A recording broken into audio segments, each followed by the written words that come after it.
welcome to the Rake, everybody. We have a very special guest today, online tournament crusher and my personal favorite streamer. Welcome, Tonka. Shots fired. Holy shit. Yeah, fuck BENJ though. That's fair. That's fair for sure. Yeah, thanks for having me. It's good to be here. Yeah, I asked BENJ if he wanted to be on to talk shit, and he said no. So if he wanted to come on with me, or like just like in the background. Well, to come in like surprise guest and like. And he said no. Of course not. Of course not. It's weird for him to not want to ride my coattails on this one like he usually does. So. It's weird for him to take one off like that. So I met you about a year ago, just under, and you kind of were on me and BENJ's first date-ish. Yeah, that's right. Literally, right? Yeah, with like a conjoining room, and our hotel rooms were conjoined. Mm-hmm. So I did spend a little bit of time in your guys' bed one night sharing a pizza. Yeah, it's very, very nice. Just down at the end of the bed, like the dog kind of thing. Didn't appreciate the memes that BENJ made after that about it, but it's fine. It's fine. Yeah, so I feel like you're an integral part of our relationship, and we miss you. I miss you guys too, of course. Yeah. But you've had quite a summer. I wanted to talk about, you've had 3 over 100K scores in the last month. Yeah, something like that. It went well for it was like a week. It just went super well. Just got very good cards for like a week straight and just couldn't lose any hands, and it was thoroughly enjoyable. But now we're back to real life. Haven't won a tournament in like a week. It feels weird. I like that. I got good cards for a few weeks. I mean, that's literally what it was, Like, I even had like 2 friends message me, or like someone I haven't spoke to, like, what have we done different lately or whatever. I'm like, I just got really good cards for like a week and a half straight, and won some tournaments. Like I think that's really good to realize though, because I think some people go, well, I watched this one mindset course and I'm just going to win forever now. Yeah, or and then they have one score and they're just like, yes, I'm a god now. Like everybody. That's an age old thing though. Mm-hmm. People have been doing that since the beginning of time playing poker, I feel like. How much are you firing these days, and like what's a typical buy-in day for you?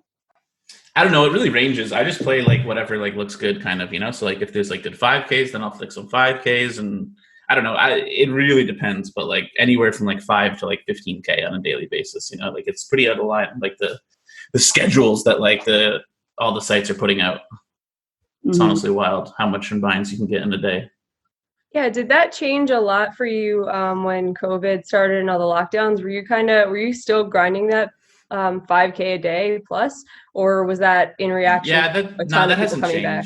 No, that's been just like the standard. Like, I mean, if you play like 3 or 4 sites, like it's so easy just to play like $500 re-entry tournaments, like get into for a couple bullets, and like that's like 5K like right there. Never mind if you play 1Ks, 2Ks, and 5Ks that run every now and then. It just gets out of hand very quickly.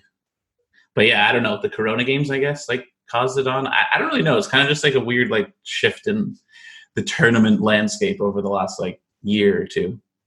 Yeah, that's I think around February I was playing a few days a week online, a few days a week live, and I was like, I'm a little bit of an online player. I don't know, just like I've always been like that. And then I just realized, I looked through a spreadsheet and I was like, wow, I've played like 95% of days since Corona started online. Holy shit, you played 95% of days? Insane. And now I'm like tournaments? Yeah, and now I'm just brainwashed into this is what I do every day. I'm like, okay, got my routine, and then it's around like 3 p.m. I'm like, all right, what am I gonna play today? And I'm like, this feels like how it did in 2011 or 12 when you're just like ultra grinding. Yeah, no, honestly, I haven't felt that. I'm still like, even after having like a big uptick, I'm still like not over it, but just like not like super stoked to like play all day every day kind of thing. I'm just I don't know, bored-ish, not really. I don't know. It's difficult to explain. I was going to say, like, you're like one of the few people. I feel like there's so many people. We just had Marty Mathis on, and he was saying like he won $1 million this week, 1.3. Yeah, he's grinder, man. He just gets on the next day. Like, yeah. Like you are one of those people who always likes to enjoy life, I feel like, and no matter what, up or down. Just lazy. And you're always just like, whatever, man. Like whether I win or lose, I'm gonna be balanced, which is where you always. Yeah, that's always been I've been pretty good at like over time. I mean, don't get me wrong. Like downswings and like losing, like definitely like affects you and like annoys me. But like being able to sustain like extended periods of time, I think, but have been. I feel like I've had like a leg up on like a lot of people in like that aspect. You know, like when bad patches happened. But yeah, I don't know. It's laziness. The other part is not. I can get behind the laziness. With Marty though, like enjoying life for him is grinding. Yeah, exactly. The man loves to grind. He loves it. He's always loved it. So I'm like, that's a really cool skill, or not skill, but like a cool preference to have, I guess. When you're like, what would you love to be doing right now? And he's like, the Hot 44. Well, yeah. That's crazy. That's crazy. He went a mill and then he hopped in the Hot 44 the next day, probably. Yeah, I mean, I did see him in like the Hot 82, like literally the next day or like 2 days after. And I was like, great. Yeah, that's fine. I don't get shocked by that because like I do the same thing. You know, like whenever I've like had a big score in the past, someone's like, what are you going to do? I'm like, I don't know, man. Probably go to bed and play a couple tournaments tomorrow. You know, like the days of celebrating have gone past for me as well, which I feel like a lot of people do just when they play the same or do the same thing for like an extended period of time. Yeah. Marley, do you do this? When I used to play a lot of live cash, if I had a really good winning session, sometimes I'd like move down that night, have drinks, and just like take your victory lap. You're just like chilling at 2-5, having a cocktail, just being like, I can't even lose that back tonight. Dude, I'm like the polar opposite. I'm like, let's get fucked up and double the stakes. Like, let's see if we can turn this 1,000 into 40,000 tonight. You know, that's like I don't really do that with poker because I never grinded live. I grinded live cash when I first started. But I realize it's a question for Marley, and I'm just right in there. I apologize. No. But yeah, like whenever we gambled in Vegas or anything like that, that was always the goal, you know, like not to win, like not to take like 1K and put it into like 3K or something. It was like to run like 1K, either lose 1K or have like 30K.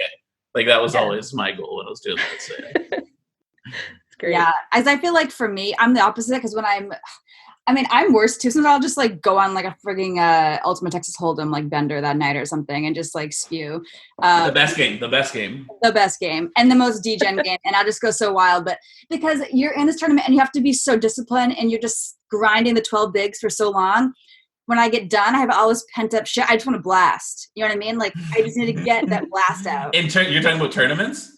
After tournaments? Or in a cash or whatever. Or like, after cash, okay. Yeah, whatever it is, like you have to be disciplined usually when you're playing in a decent sized tournament or cash game. So then I have all this pent up shit where I'm just like, I just want to blast on somebody and just go crazy. So then I just go nuts on UTH. Dude, I have plans for us when coronavirus is over. If you guys don't know Melissa BURR, we will all get together and play her World Series of Gambling, where you start with 1K and you are not allowed to stop until you have 10K main event buy-in or $0. Nice. That's awesome. That's fun. Yeah, I'm in for that. Probably a bad idea. If we ever get to Vegas again. Yeah, like let's say you're sitting there at craps with 9,500 and you're like, I'm going to cash out. I'm like, no, you're not. You got to keep going. Well, craps, that's the truest press game of them all too. Like we had a roll one night where like my friend had no idea how to play it. And I was just like, just give me 1,000. And we went in 1,000 each. And we rolled like on one roll. It wasn't us rolling some random guy, but we rolled like the 2K into like 35 or something like that on like one roll. Cause like when I play craps, I just like full press everything until there's like $600, $700, $800 on like each number. And then I start taking some. Cause like then you really boom it. But it sucks to do all that work and then 7 out or something. Wow, this has become a Degen pod out of nowhere. Corner, yeah. I'm not. This is occasional gambling, guys. I don't do this on a regular basis. It's not a. Well, listen, you're doing a good pitch to never get banned from certain sites that are banning players. They're like, listen, Tonka's a winner, but he might just go off on this online casino. We should just keep him around. I'm definitely a loser on GG too. Like I don't have to worry. I'm definitely losing there. I think maybe not too much, but for sure in the last little bit. Because I went on I won a little bit of cash and went on a little bit of winner's tilt and started, playing some of these degenerate 5Ks over there. And, I haven't won per se, definitely lost. But yeah, so they're gonna let me stick around, I think, for now. Yeah. I heard you get 30th last night in the bracelet event. Yeah, in the 525. That was unfortunate. I got robbed. I got like 200th. We suck. Yeah, I also punted in like a handle before that. But yeah, go on then. Tell us. No, you can't say that and not tell us. Tell us how you threw your money away. No. I just punted so hard. And like, I don't know. Sometimes I just like feel like I just get triggered. I was like telling Spraggy about it today. Sometimes I just like get triggered by a situation, especially when I'm streaming. If I'm just like tilted by the chat or I'm tilted by something, whatever, it's just hard for me to then be zen. And separate it. Yeah, for sure. It's very difficult. Dude, Twitch chat can get on your nerves. I don't care like how like zen or like perfect of a person you are, you know, or like how much like you don't give a shit about like what other people say or think. Like if it's like a repetitive barrage of like the same annoying shit, especially if you've seen it over and over and over again, like it gets to like anybody. That's why like don't you feel like you reward the trolls though? Like that's what stops me. I'm definitely not a zen person. I'm like internalizing all of it and just becoming like this awful human, but I don't want to give them what they want. And I know what they want is for you to just like punt your stack off and be like, F you, Twitch chat, you troll. Like, so I'm like, all right, I'll just hold it in and then later just feel terrible.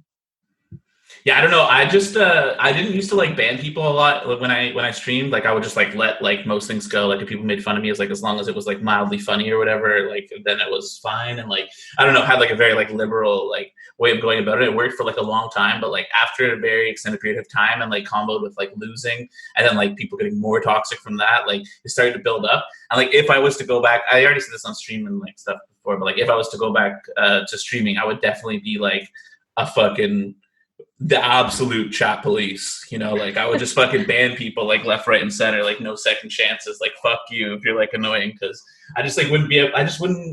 I feel like I'm older now as well. Like I feel like I'm just over it, you know. Like before it was like, I can respond to this fucking idiot, like who cares? And now I'm just like, oof, not worth my time, kind of thing, you know. Bro, so tell us how you got into streaming. I actually don't know the story of how you got started streaming and all that.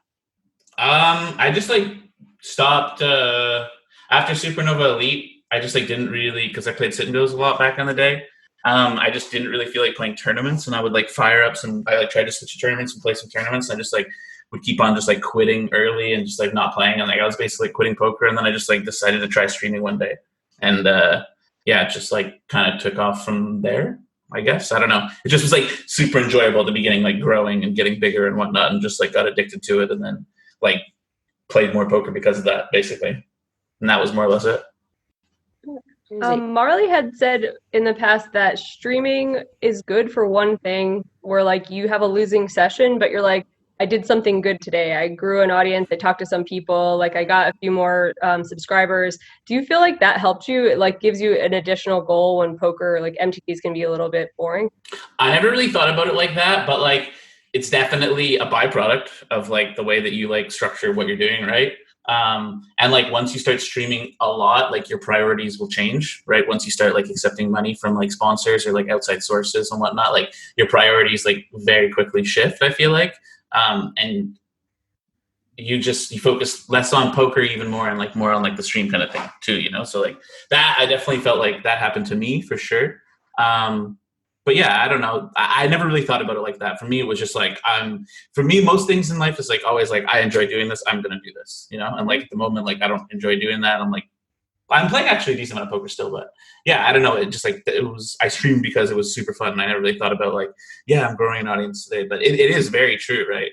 And like, I definitely was like always looking to like hit those milestones and like get those extra followers or whatever like that. Like you become like that a little bit. But yeah, I didn't think about it like that, like you just said. Do you find it, I mean, Spraggy and I were talking about this today, actually, like, do you find it hard to like keep playing good poker and keep studying and keep, you know, because it's such a full-time job to play like high stakes and continue to work on your game and study and stuff. And if you have anything else going on, whether it be TV work or streaming or whatever, it just eats into that like headspace, and it's so hard. For sure. That's what I mean, like your priority shifting, right?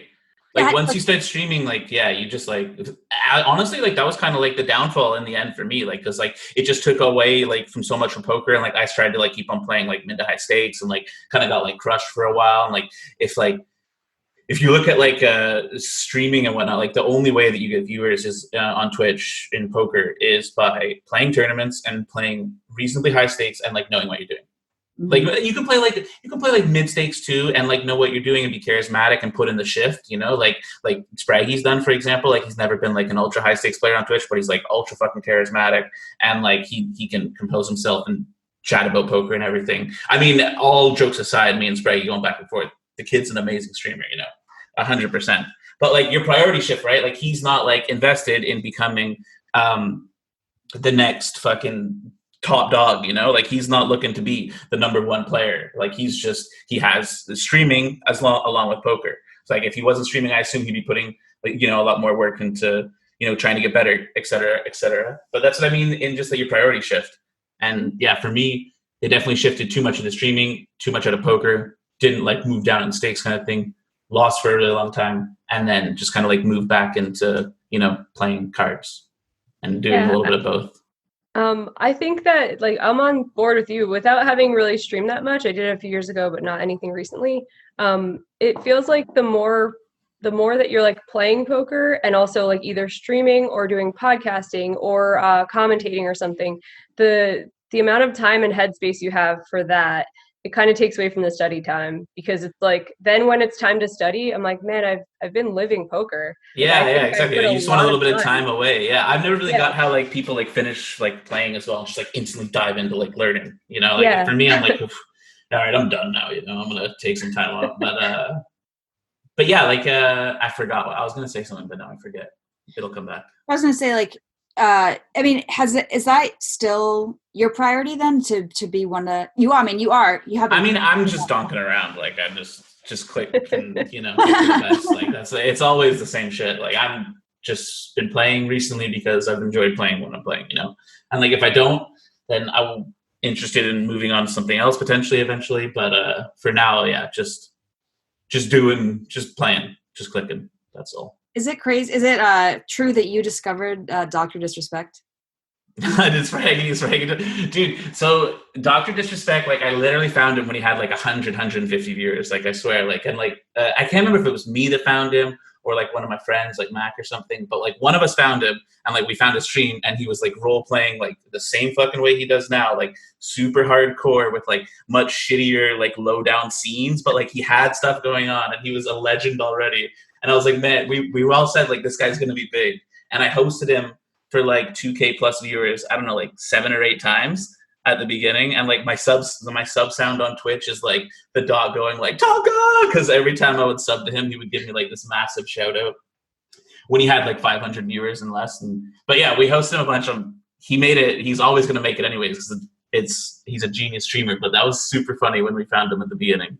And one of the guys that was like a sub in my channel at like the very beginning who like found the doctor through like us hosting him is like, I think one of his like biggest mods still. Like he like became just like a part of like the docs community. And I think he's just like one of like the docs mods still. That's cool. I think that's like claim to fame. Yeah, that's some of the appeal to Twitch is like looking around. I kind of do that when I'm trying to watch on the channel and then maybe they wrap up for the day and then you kind of search around like, oh, who else is streaming? Like sometimes I'll even look at like someone who's 20 viewers on a global poker thing, just be like, oh, let's check it out real quick. It does feel satisfying to like recognize talent before other people do. Is that part of what you think Twitch's appeal is? Maybe, yeah, for sure. For like some, like for, I don't really like vibe with that or like get that, but like for like loyal, like stream watchers, like for sure that's a thing, right? Like people want to be like in on the ground floor. Like, I mean, everybody starts with nothing, right? Like every fucking big streamer started with 15 viewers unless they had a following from something else. But the majority of people like started with nothing. So it could be anyone. I remember like watching like Ninja even like 3, 4, 5 years ago when he had like 800, 700 viewers, because that guy's been grinding for like 10 fucking years, like live streaming, I think. And he played like battle royales for like ages for like under 1,000 viewers. And yeah, I used to watch him all the time because we used to be big into those games like 6, 7 years ago, I think. That's cool. Do you know the girl Sarah Cooper who does the impressions of Trump?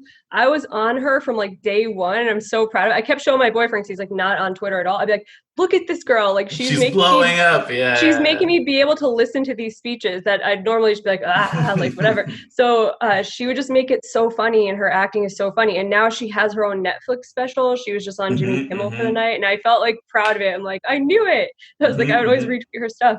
There's something fun about that. I don't know. Do you have anyone from like your first day that was like a mod for you that just like was in love with you from day one? I don't know, to be honest, like I've like disintegrated like whatever we had built more or less, over like not being with it for the last That's year and a half, sad. 2 years. Yeah, not fully. Like when I stream and when I fire up a stream, like there's still like the same, like there's still like 100 like loyal bros that are like in there, you know, like. Wait, by the way, whenever you're on, you snap have like 5K viewers, and you're like, and you're it's not that many. It's not that many. Every time you're on, it's like, oh, just Tonka. Like he hasn't been on in 6 months, and he's got. Yeah, it's like Spraggy says, it's the circus. What? Spraggy calls me the circus.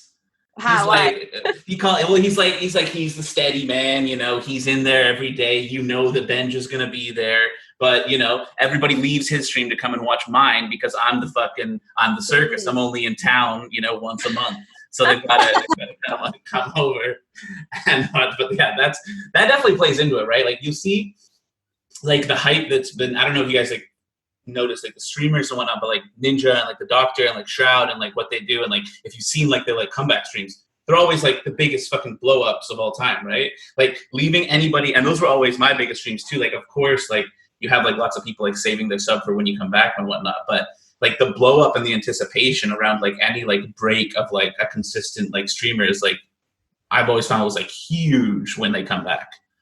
They miss you. You're a person they feel like they know. Like I've realized it with Somerville because I did some stuff with Run It Up. And whenever we did a stream together after he'd been gone for a while, we did one from like a Sydney, Australia, like overnight stream. So it was a long ass stream. He had so many people in the chat just being like, man, it's just nice to hear your voice.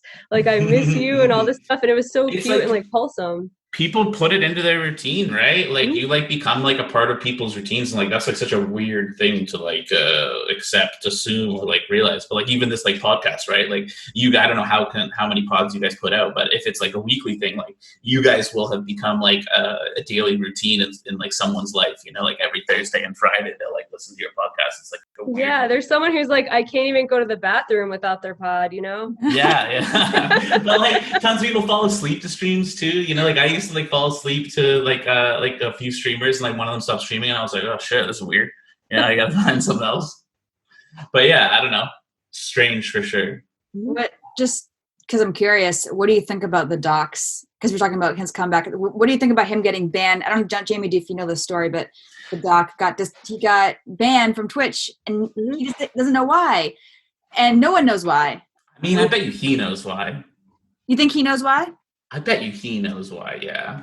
Like, I wouldn't be surprised if it was like some like conspiracy shit that like, you know, he was trying to like branch off and like start his own streaming platform, but then like they caught on to it and it like kind of fell through. Like it could be something like that. Like, I don't know. But like they banned him, Jamie, they like banned him, and like they instantly refunded like all of his subscribers too. Which is like usually like people get banned all the time on Twitch for like a day, 3 days, a week. And like often they'll tell you, sometimes they won't even tell you, but like it'll be for like you accidentally showed a clip of like a gorilla fucking another gorilla on stream for like half a second before you closed it, you know? But like that'll be like a 1 day ban. You remember the Big Dog Pocket 5? Yeah, stream? of course. He almost actually masturbated on stream. He was like 1 second away from it. Yeah, no, he did it. He was doing it, wasn't he? I thought he was in prep he was just mode. Getting the video up and ready, and then he realized? I don't know. It's so long ago. I think one of his friends like texted him, or Twitch like showered it. I don't know. I'm pretty sure it did not go as far. Yeah, that was crazy. So crazy. But yeah, like usually they ban people and then like they won't like refund subs or anything like that. It's just like they'll give you a 1 day ban or 3 day ban, and like apparently they just like banned him for life and like gave everybody their money back, and that's all anybody knows. But he has his sponsors still, which is, I feel like if it was something exactly right, if it was something like police wise or whatever, like he would have been dropped by everybody. Yeah. So that's why I feel like the conspiracy theory of like him trying to do his own, like make his own platform or something, like that's to me like the only reason that, you know, I can see or imagine, or I don't know, man. Who knows? In like these big corporations, like maybe he just pissed off the wrong person, you know, and like something that nobody has any fucking idea about. And he was just like, fuck that guy. This guy has to go. Because like people are petty, even in like the most like high up positions, like the most money involved. Like people make petty ass decisions there. For sure. And maybe it seems very YouTube of them, right? To just be like, you're banned. And you're like, why? And like, nah. Yeah, it's crazy. I know a lot of people, because in poker that was going on for a while. I know, like POLK, Jamie Staples. There were a lot of Brad Owen has said that, Nimi, that they would just have things flagged and removed, and you had no answer. Shit, or like I don't know.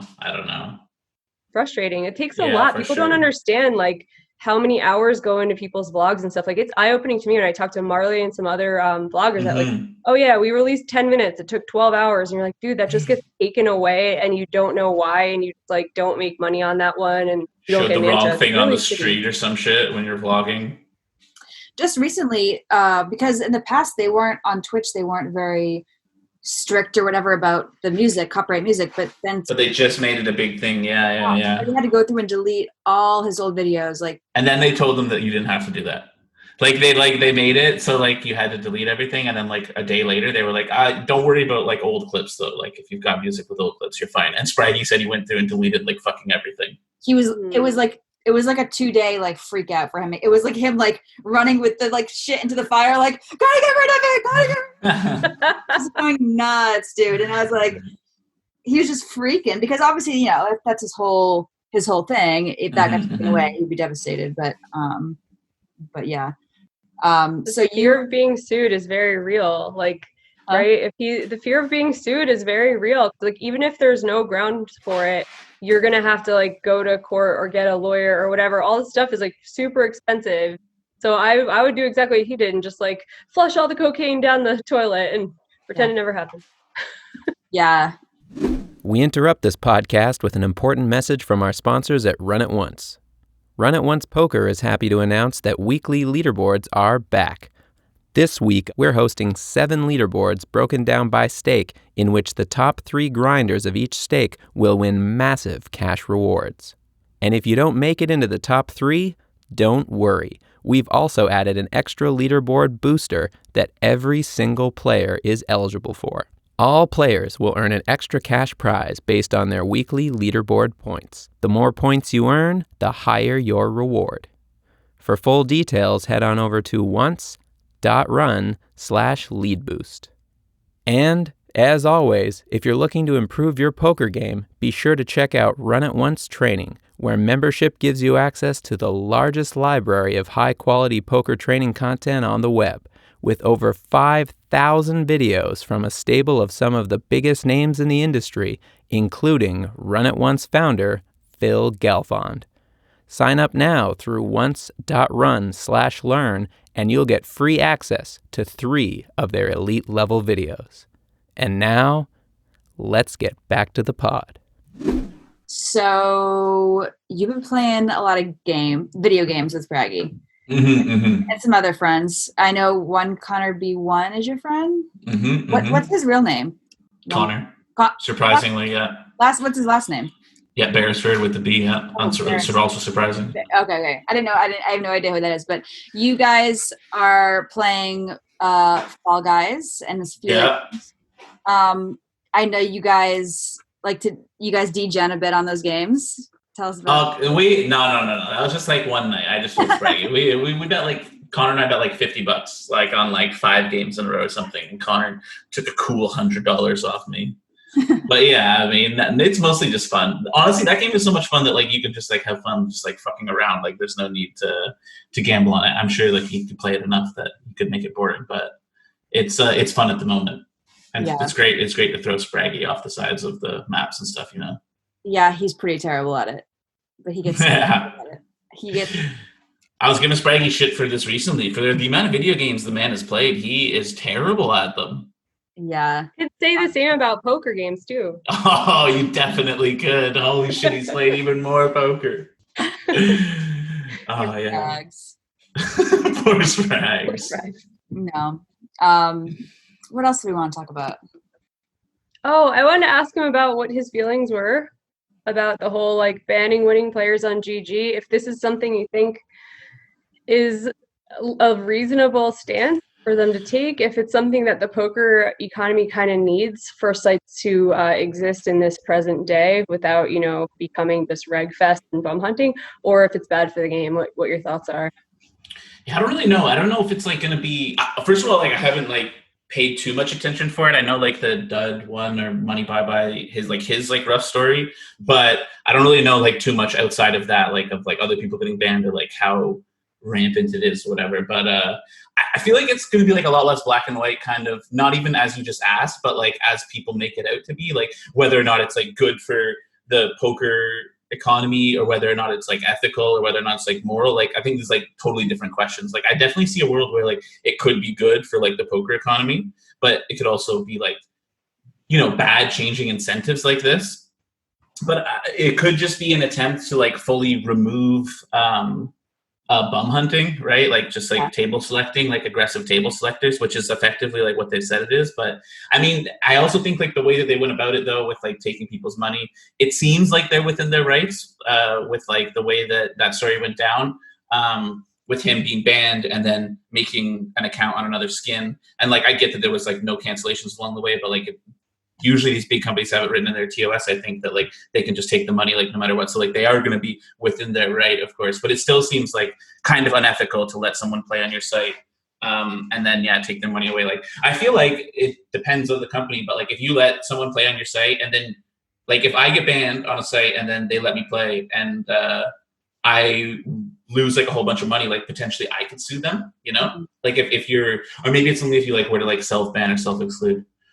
But yeah, honestly, for the most part, it seems kind of like morally and ethically, like it seems like very questionable, right? Like I don't know how to feel about it. I'm not like one of the people being affected by it, of course, because I'm not. Do you worry, since you obviously? I know you said you're down on GG as of now, but obviously you're a huge winner in the game. So do you worry? I mean, let's not get carried away here. Definitely, just small lucky streaks do not mean that you're winning lots, you know. But I'm not really worried because it seems like it's targeting cash games, and I don't play any cash games really. Like I play like very occasionally, but not on GG anyways. So it doesn't see. I'm not really worried per se, but yeah, I mean, if you're like a mid-stakes cash game grinder that like takes shots at bigger games when there's you know, like a recreational involved, then yeah, you could definitely be scary for you because seems like if you're a big winner and they'll just tell you to take your money off the site.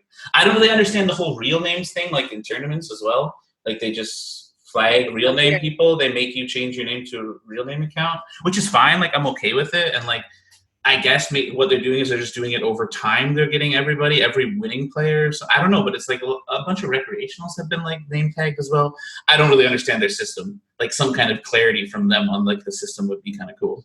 That's like my main point with it is that I think there needs to be clear rules they have to define what bum hunting is to them. They have to say like, oh, we mean seat scripting, we mean this like ultra hard game selecting, and here's where you've crossed the line from game selecting, which every smart player instead of just having the rules and knowing and them knowing them and then being like, fuck you broke our rules kind of thing. Exactly, because then they could just go like, look, if I was starting a site right now, it's a lot different landscape than it was 10 years ago. I would also like to take out the top 1% of players who are just going to be cashing money out of the site. I don't want them there, which is, I guess, a reasonable stance if everyone knew that that's how it was. But if they are saying it's for a different reason though, like show us the hand history, show us exactly like that they were buttoning or that they like, show me exactly what this person is doing every day that got them flagged, and show me that it's not just every winningest player at every stake. And then you have a leg to stand on and you know, you have some, I don't know, like I kind of feel like that's the problem, is that everyone's dream is to get really good at poker and get to the top, and then it's like, oh, if you get to the top you just get knocked down out of the site. Like you're better off just winning, you know, like one big blind an hour. Kind of sucks. Yeah, no, for sure. Like I'm not that makes a ton of sense. And some like more like straightforward guidelines or like something to be put in place and like so people know what they're doing wrong, like you said, it's like sounds very reasonable. But I would say like at the same time, like they also have like the most games running and the biggest games going and the most consistent games, I think, probably for like a lot of stakes too. So they're just like, there's a lot of weird things going on, like still with like uncapped PLO rake. Like I don't really understand that, why that's a thing, or like I don't know. It just seems like we're like on the surface, like we know nothing, obviously, you know, like we don't know the inner workings of any of these things. But it just seems like you're going to make so much money anyways. Like I don't really understand why you need to do this. It just seems like kind of greedy, you know. And there's like a few things like that I've encountered there, but they do have the biggest games, and they're kind of like approaching it like the Wild West, just like this is our rules and fuck you if you don't like him, you know, like we're like within our right to do until, I don't know, somebody says, no, you can't do this. And like somehow, I don't even know what the recourse is, you know, like what is he gonna like sue them? Is he gonna like Dud, you know, like what's he like they're within his right, but like, or they're within their rights, it seems like I said on his case, which obviously still sucks, but yeah, I don't really know like how you even, you know, upend it. Like it's way too big, and like the site is like way too far past the point of like, and also like any kind of like poker players like alliance or like coalition or something like that would never work in my opinion. I don't think like in like the way the landscape is, you know, like there's just always going to be too many like greedy people or just people who like don't believe in it's going to work. So then, and it really does feel like kind of situation where if you wouldn't get everybody on board, then it wouldn't work, you know, like trying to take a stand against the site. But yeah, I don't know. It's just, I really don't know where I stand on it all. It'll be like interesting to see like where the way it pans out and like the way like some future cases get handled or like how they handle this one. Yeah, the terms of service thing is always interesting to me because I was a lawyer and a dork. So I sometimes read through them, and there comes a point though where you don't like a terms of service cannot supersede like the law okay, in the land. So it's like Yeah. if they say, hey, if you're the winningest player, we get to murder you. It's in the terms of service. Sorry. So I kind of feel like confiscating money is where it crosses the line for me. Definitely. And But what I if they think write it into their terms. what if they write it into their terms, right? That like if you do this, we can take your money. Mhm. Because like not to the same extent, but like, you know, Stars has done that to people in the past that like VPN, right? Like there's the very famous case of Matt, whatever his name was. Is that his name? But the guy who FT'd WSOP or something? I know you're talking about Gordon VAYO. Gordon VAYO, that's it. Sorry. Yeah, he won 300K or something like that while he was VPNing from the States, and then was like, no, I'm gonna sue you. And then like they went to court and Stars were like, no, like here's the proof. And he was like, yeah, you got me, kind of And thing. he You know? even And like he made fake documents and stuff. Where Yeah, you're gonna get so dead in court if like you Yeah. submit falsified documents as part of discovery. It's like, come on, man. But like not in the same scenario, right? Like these are two different things. Like they're not really comparable, but like in the same sense, like they did just take all this money, right? Like you could still, I don't think many people would argue it, but you could still argue he still won the money, you know, playing like against the terms of service. But again, you could argue the same thing on the other side, that this is also against the terms of service. Yeah, I hope that they show their work for a lot of things. Like, I don't think I have a problem with it if they show their work that it's predatory behavior being punished only, and that also the money that has been confiscated from the person who did the wrong thing went back to every person who lost money. Some kind of confirmation about that would be good fine. too, right? Yeah.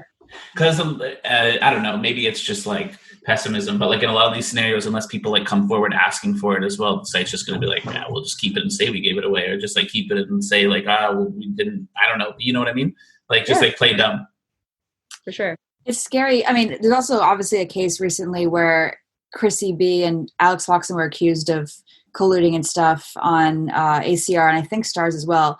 But like they got banned on Stars. Yeah, and I think they got banned on ACR. Did they get banned on ACR too? Yeah. I think, yeah, and it was shitty because they banned her while she was chip leader on the bubble of a tournament, and they just like took her out.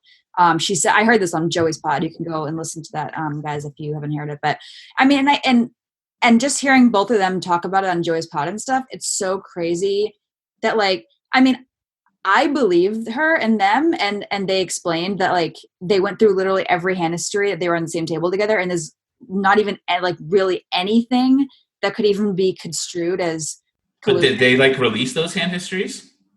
Like can like, or like they probably don't want to like release like how they're playing, so they don't release them. But like ACR didn't come with like any concrete evidence. They just basically were like, you're done. Like basically, I think it's just this thing where if too many people are complaining about it, it hurts their bottom line because people are upset about it. So instead of actually having to deal with the issue, what about Stars? I don't know what happened with Stars. I don't know. I think it was a similar complaint, but I think.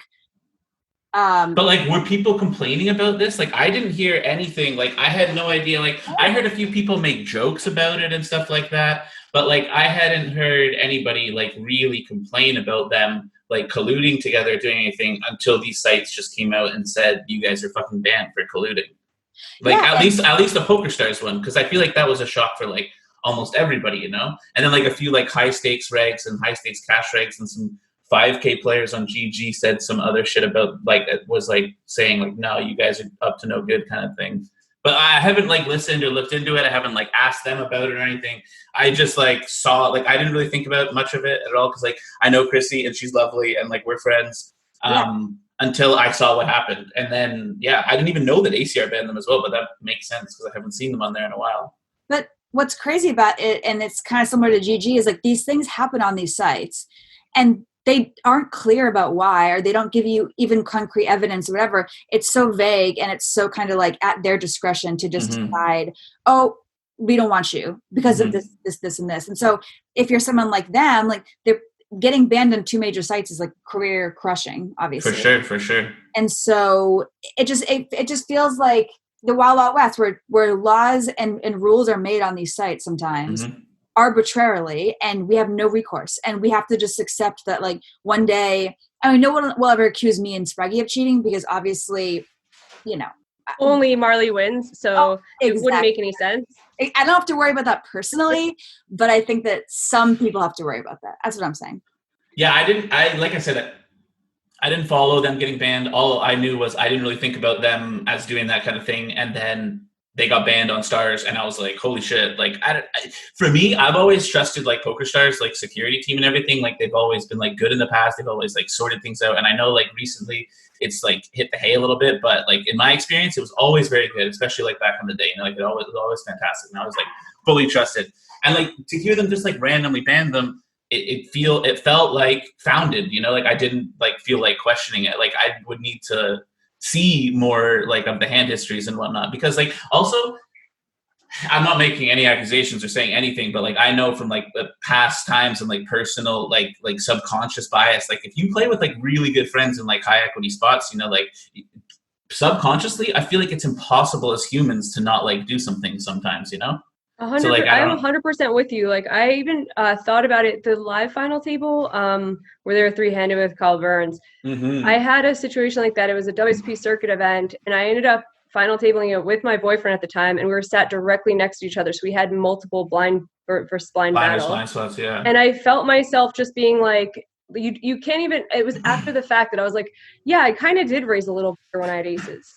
Like, it was weird. I'm like, there's a spot where I was like, oh, I might have like limp trapped some random, but no, I just raised from my small blind. Like, you don't even realize you're doing it. And I don't like, I've considered myself to be very ethical. And if I had noticed in the time playing that I'm like, oh yeah, I kind of just don't want him to bust.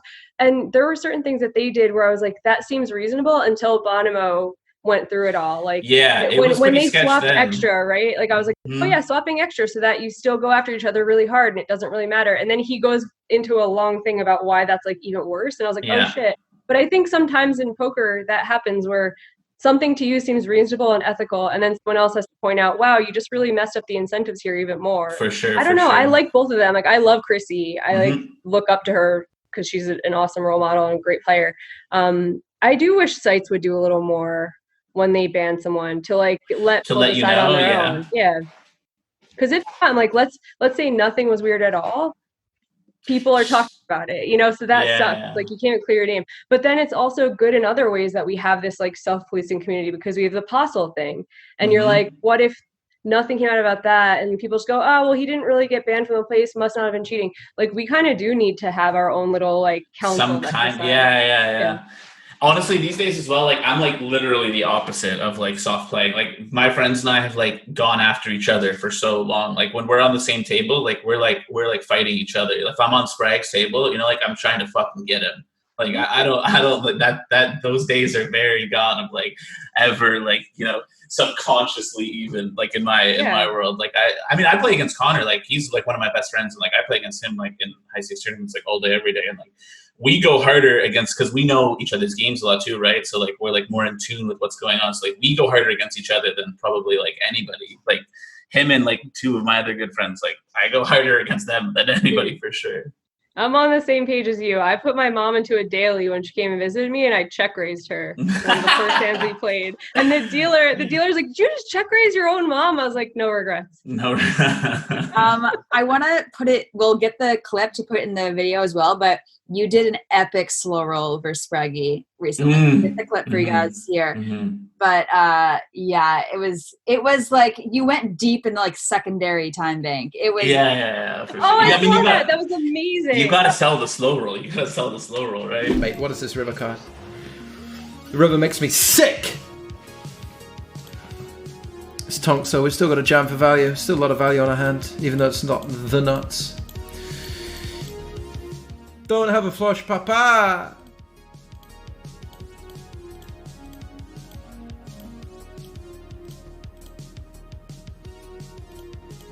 He wouldn't roll me. He wouldn't roll me. He's not mean like that. He wouldn't do me like that. So fade the snap is good. My bluff would be Jack 10. Something like that. Don't roll me, Dad. Very tough dollar. It's getting tougher. Not easy. We all want that same buck. Don't roll me. Video games, in a sense, are addictive. Don't slow roll me. Don't have the flush. Oh, he rolled me. Peer relationships, source of self-esteem, enjoyment in life, are wrapped up in video games. Yes. Slow roll. I used to slow roll a lot of people when I was younger. I used to think it was funny, you know, because like I wouldn't get bothered if someone slow rolled me. Like I used to think it was funny. So like I didn't used to slow roll when I was very young. I used to slow roll random people, but then it just became into like I just slow roll my friends kind of thing because it's very funny. But over time, I had definitely slow rolled friends who didn't think it was funny. Yeah. And yeah, that's happened. Yeah. Yeah, there's a time and a place. For sure. And that is definitely any time you play against BENJ SPRAGG on stream. Yes. Wow, can we start that now? Anybody who listens No, don't. Come on, leave him alone. Leave him alone. That's too much. That's too much. Leave the man alone. It's good for the stream. It's good content. Good clips. Good clips. Bless his heart. He's like more kind of like Marty style, where like he loses a pot in the big 1650 and he's like distraught. Like if he seriously, he takes it all to heart. Yeah, he gets very into it. You got to talk to him about this river calling situation. He's got to stop trying to hero call the river with 9 high. Oh, he's such a station, man. He's such a station. He's such a station. And it's like, you know, but every once in a while he's right. So he's right, yeah, exactly. And then he gets that sweet clip. He gets that sweet clip. And we don't see the in 95 times he did it and it Didn't there used to be a live guy, they call him Sick Call Kenny, but then you just see there's like a low light reel also where he just like called everything and it was wrong. And it was just wrong over to kept on calling queen high into like into quads and shit. Yeah, but back in the day, like when ESPN and WSOP were trying to just like have stories, they're like, that's your nickname. We're gonna highlight the 3 times you were right. Forget about the other times. Dude, that is so brutal for that guy too, you know, because he's like, yeah, I'm living for these clips, baby. You know, how many more fucking hero calls did he make trying to live up to his nickname? That was like when Jamie Gold like won the main event or whatever. He was like, I remember he went on high stakes poker a whole bunch and just like dusted heaps of money. And he was like, I just want to be the best bluffer in the world. He's like, I might not be the best player. I might not crush you guys. I just want to be the best bluffer in the world. And like, I think he just lost like all his money trying. Dude, that's like a Fight Club type of thing. The first rule of being the best bluffer in the world is you do not call yourself the best bluffer in the world. Yeah, exactly. Oh man. What do you think about all this like issues about like real-time solvers and stuff? Yeah, that's pretty scary. I haven't really put too much thought into it, and like I haven't really put any thought into it because like regardless of like the direction of it, it's something that I don't really have any effect on. You know, like I can't do anything about it, like regardless of whether or not it like takes over. But I would assume that like while these programs get implemented, like sites, if they become like massive problems, like sites will find ways to combat them. So I'm just going to be hopeful about that. But yeah, definitely assume that like real-time assist 1 is already going on and 2 is going to like ramp up in the next little while, just from like the very small snippets of things that I've read and seen. Yeah, maybe just fucked up and sucks and might mean that it's time to move on. Dude, yeah, it's scary. I think shortening time banks could help a little bit because it's definitely like you can't really be running a bunch of programs and stuff. But then also the one that they were showing where they're using GG for it, it said it runs on another computer alongside yours. I'm like, what? So there's not even like security can't even track it. It's really scary. That is the biggest issue of them for sure. And like I think almost all of them will be like that because I think the computing power like that is needed to like unless they're pulling from like a library, right? Because like I think there's like 2 different ways that it'll go about being done. It'll go about being done like I guess yeah, I don't know, you can pull either from like a library of like a ton of solved sims, right? And you can like pull out the exact board and situation you want, or it'll be like the real-time solves where like it's actually going and like they're using some ultra supercomputer, some soft server in the cloud somewhere, you know, and just like running shit within like, you know, 25 seconds. Which is crazy to me because like anytime you're trying to get a solve, it's never fast. How is this right. so I fast? sit here with my shitty PC, like taking 15-20 minutes. Can I use that just to study? I won't even cheat with it. I just would like to study a little faster. I mean, those exist, right? Like apps like DTO and stuff like that. Like they're solid. Yeah, we were talking about that with Marty. He's BENJ, I think, them or something like that. Oh, nice. Forgot what I was gonna say. But yeah, definitely scary stuff. Real-time assist. I don't know. Yeah, I want to ask you, just looking forward, like when we are talking about some depressing stuff in poker. I don't plan to leave poker anytime soon unless everything's solved and it all goes to hell. But if that happened, what would you do next? Like, do you have anything in the future you're looking forward to? Nothing? No, You just shake your nothing. head. Nah, it's always been the same shit. That's what I was gonna say. Is like I feel like everybody's so they freak out about poker ending or these things that are coming into the industry that could quote unquote destroy it. But I feel like you have this attitude where you're just like, okay, if it ends tomorrow, I'll find something else. Like, I mean, that's a byproduct of like not caring anymore, though, right? For like doing it, like just like it being like not like just getting monotonous over and over again, kind of like same shit. Like if you work the same job for 15 years and you play the same video game for 50 hours a week, you know, it's gonna get boring and monotonous. Like everything in fucking life, the more you do it, it gets shittier. But yeah, so that's kind of I think why I feel like that. But yeah, I have no fucking idea. If you guys have any sweet hookups or any like fantastic ideas for me, let me know. Well, you know, I'll be hooking. That's for sure. You could, yeah, Tonka could do the same. That's fine. Hooking? Yeah. I don't know. I can see myself. I don't know if I could hook. I definitely see myself as like a male stripper. I definitely have the physique for it. Cool. Well, we'll let you go. It's been about Oh, cool. Thank you so much for doing this. I know you don't do too many interviews, so I think people will enjoy hearing. It's been a while, right? This is like the first thing I've done in like a long time. It was a short period of time where I did a few, but yeah, it's been a while. Yeah, thanks for having me on. It's been fun. Make sure you guys get that Spraggy clip in there. It's a good one. Well, definitely. We have so many. Yeah. Well, the goal of this whole interview is just to make Spraggy cry at least once, and I think we did. We had to have been successful. I mean, at like 4 or 5 different points, we just shit all over him, you know. So it'll be. I'm sure he'll cry. He cries a lot, I assume, right, Marley? Yeah. He's very, very, very emotional. Very emotional. Large man, baby. All right. Thank you, Tonka. You're the best. Cheers, guys. See you next week.